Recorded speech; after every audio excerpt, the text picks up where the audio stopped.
Здравейте, прекрасни хора! Добре дошли отново в моят YouTube канал. Аз се казвам Ивелина и това е моята поредица Убийство в сряда. Преди да започна с днешния случай, искам да благодаря на всички, които ме подкрепяте и пишете коментари и гледате видеята ми. А за всички, които не сте се абонирали, може да го направите, ще бъда много доволна.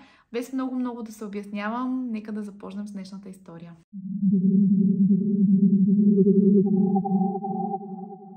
На 28 декември 2000 година Кристина Десара публикува снимка в Instagram, където я следват повече от 100 000 човека. Този ден е последният полет на 23-годишната стюардеса. Под снимката, на която се вижда Кристина с маска, с костюм, на който я защитава от коронавируса, тя пише: "Последният полет за тази гадна година.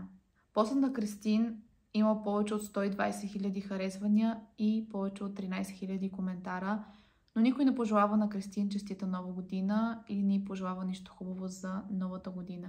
Всеки иска справедливост за това, което й се случва."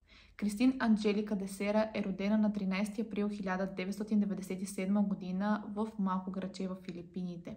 Тя е второ от общо 4 деца и израства в нормално семейство, като още от малка семейството й забелязва таланта й към фотографията. Също така тя обича да позира пред камерата.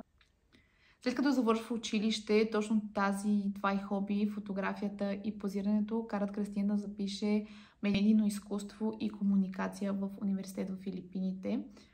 Освен фотография, тя обича и да танцува, също така участва в различни модни ревюта. През 2017 година Кристин завършва и образованието си с отличен успех.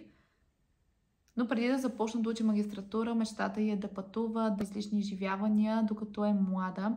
Така тя кандидатства за работа като стюардеса и за нейно огромно щастие тя е приета. Кристина е изключително щастлива, че може да изкарва пари и в същото време да обикаля света. По това време тя започва да развива и нейните социални мрежи и Instagram профилът й набира много бързо популярност. В него тя качва снимки на нея, на красиви плажове, красиви залези, изгреви и какво ли не. Хората харесват, защото им е интересно да гледат живота на едно младо момиче, което обикаля света. В 20-та година Кристин събира все повече последователи, защото пък на хората им е интересно да видят как се променя живота на едно младо момиче по време на пандемията, на едно момиче, което е обикаляло света, но заради коронавируса доста от полетите са и съкратени. По това време Кристин започва да качва и кратки видеа в Instagram, където показва как се гримира, как прави косата си, някакви кратки клипчета с приятели.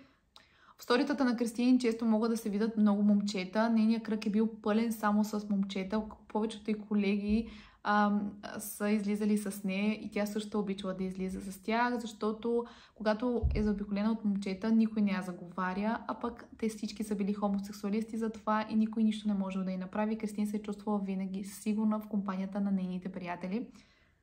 На 28 декември 2020 година е последният работен ден на Кристин преди нейната така желана отпуска. Тя се надява, че да е 21 година ще донесе повече нормалитет и ще може да живее още повече неща през новата година. Тя се вълнува изключително много за предстоящото парти за нова година, което планува заедно с приятелите и покрива на голям хотел на име City Garden Grand Hotel. Те запазват 2 стаи в хотела, стая 2209, което е планувано да е за Кристин и нейните двама най-добри приятели, и стая 2207, която е за останалите гости, които Кристин така и не познава. Тази вечер Кристин е единствено момиче с още 11 момчета, които са хомосексуални, затова и тя няма абсолютно никакви притеснения, че нещо може да им се случи. Преди да започне самото парти, Кристин и нейните приятели се оправят в стаите си, пият нещо и се забавляват, докато дойде и самото парти.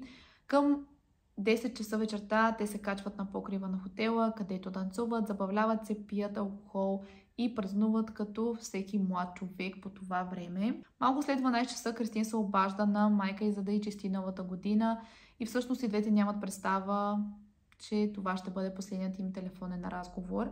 По време на вечерта се вижда как Кристин и приятелите й често посещават хотелските стаи, след това пак се качват на покрив. В едно от видеята се вижда как Кристин целува едно от момчетата на име Валентин Круз.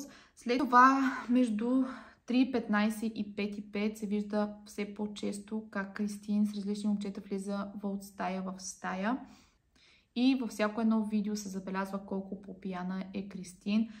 В видеото от 6:23 се забелязва как едно от момчетата на име Жан Паскуел носи Кристин към стая 2207. Тогава тя вече не може да ходи. По негови изказвания тя е била много пияна и искала да повърне, затова и той я носи към стаята й. След това той прави и снимка на пияното момиче пред тоалетната. Някои от момчетата правят като легло на Кристин в ваната на хотела, като слагат различни органи, възглавници, за да може, след като се почувства малко по-добре, да си легне в ваната, да ни е трудно да стигне до самото легло.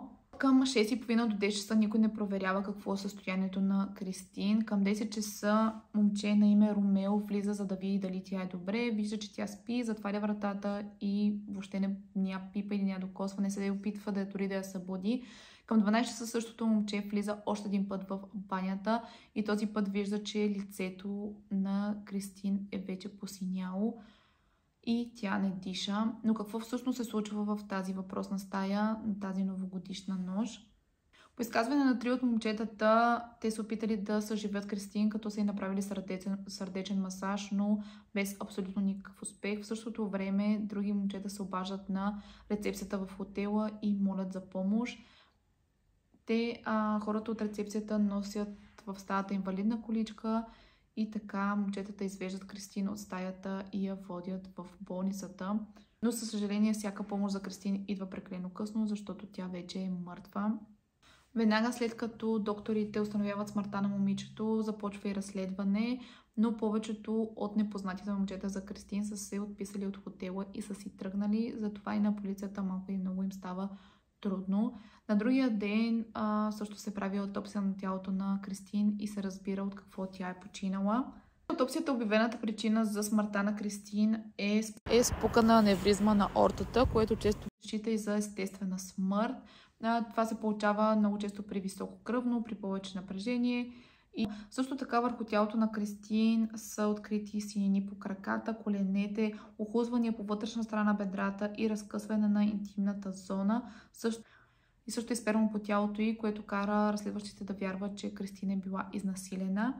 Полицията казва, че аневризмата може да е причинена от усилена сексуална активност плюс голямо количество алкохол в кръвта. Всички приятели, с които е била Кристин на партито, са заподозрени за смъртта й, но след разпитите повечето казват, че те не са имали абсолютно никакъв сексуален интерес към Кристин, защото всички са гейове и не са спали никога с жена.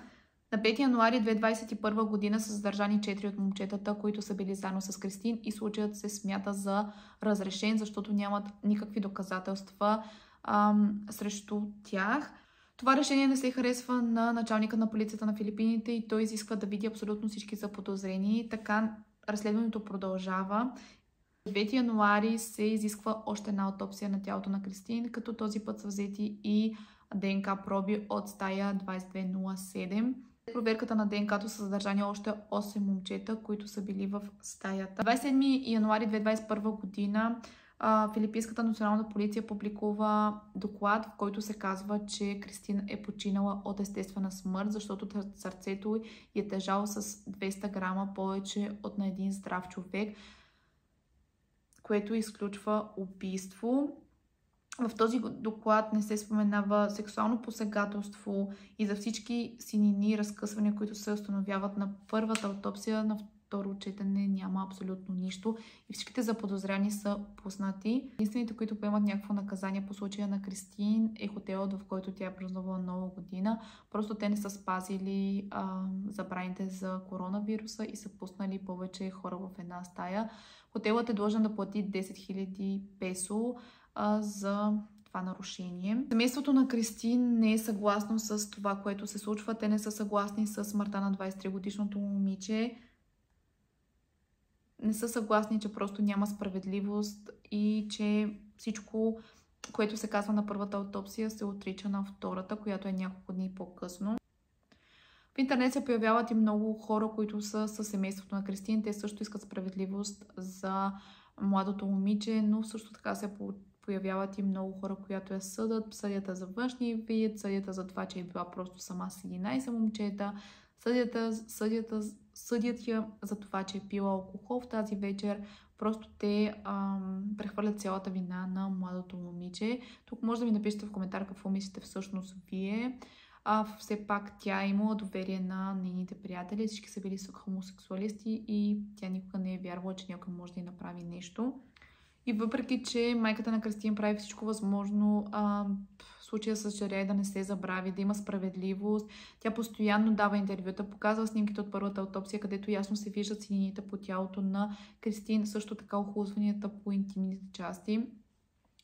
Но на 21 април 2021 година всичките 11 момчета вече не са заподозряни, те са напълно свободни, защото няма достатъчно доказателства срещу тях. И до ден днешен никой не знае какво точно се е случило в стая 2207. Има много отворени въпроси, които стоят пред семейството на младото момиче, но за съжаление ще останат без отговори. Пресата и всички са против това, което се е случило. Ясно е, че момичето е било групово изнасилено, но явно някой прикрива някой от момчетата. Доколкото прочетох, едно от момчетата има доста известни родители и може би те са помогнали просто в случая да се покрие. Много ще ми бъде интересно да ми пишете какво мислите вие. Обвинявате ли самото момиче, че е тръгнало само с толкова много момчета? Не знам, аз не искам да давам моето лично мнение, защото бях критикувана няколко пъти, че го давам.